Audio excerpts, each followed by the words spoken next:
देखिसकेको तपाईँले कमल थापालाई गाडीमा हालिसकेको छ प्रहरीले।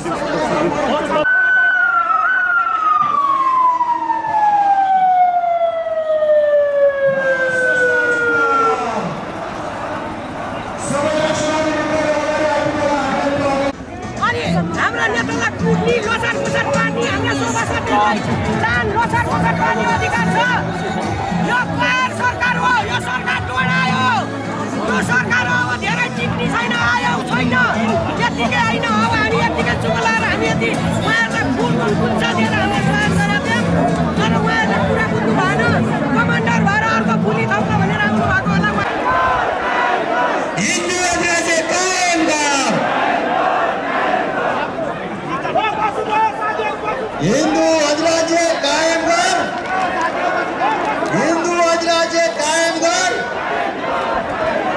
राज संस्था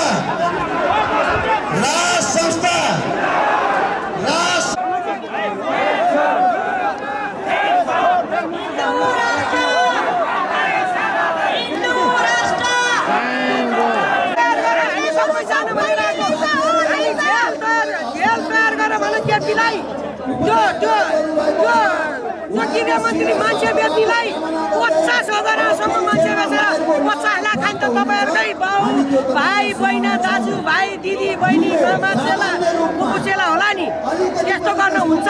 तपाईहरुले भन्नु त यी जानमारहरुलाई यी भ्रष्टाचारीहरुलाई यो देशबाट निकाला गर्नुपर्छ भाइहरु। त्यति हो, हामी सबैको लागि आन्दोलन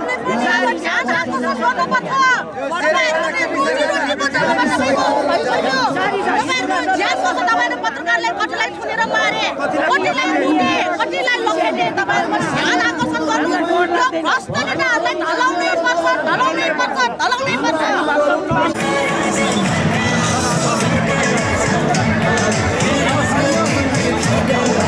अब यहाँ पसन्द आयो किन यता पसन्द छ। अब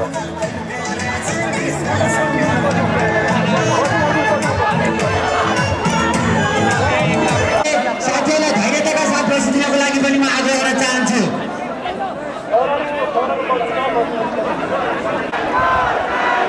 हिन्दू अधिराज्य कायम कर, हिन्दू अधिराज्य कायम कर, हिन्दू अधिराज्य कायम कर।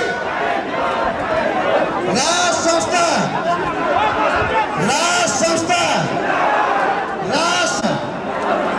भ्रष्ट व्यवस्था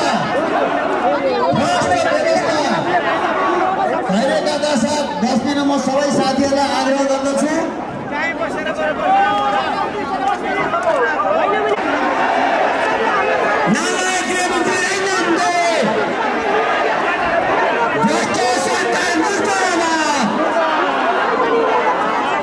हामी भिड्न आएका होइनौँ, हामी द्वन्द्व गर्न आएका होइनौँ। हामीले भनेका छौँ हामी भद्रवती आन्दोलन गर्छौँ भनेर भनेका छौँ। त्यसकारण पलाटी मारेर बस्ने पनि हाम्रो एउटा आन्दोलनको स्वरूपको साथीहरू पलाटी मारेर बस्दिन। हामी कोही झडप गर्नु पर्दैन। कोही घुसपट भएर कतै केही भएछ भने त्यसमा तपाईँहरूले चुनाव गरेर हेर्नुहोस्। पलाटी मारेर सबै साथीहरू सडकमा बसौँ, नौप्यौँ। साथीहरू तपाईँहरू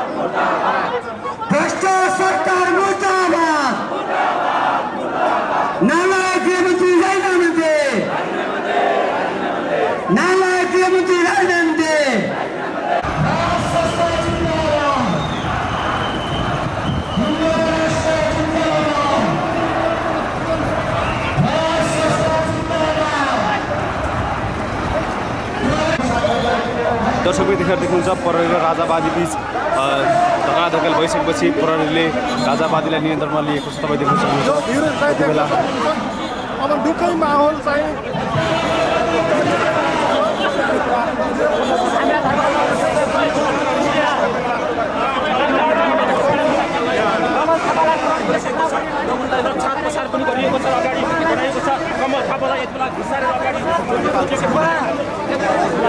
प्रधानमन्त्री पनि हुनुहुन्छ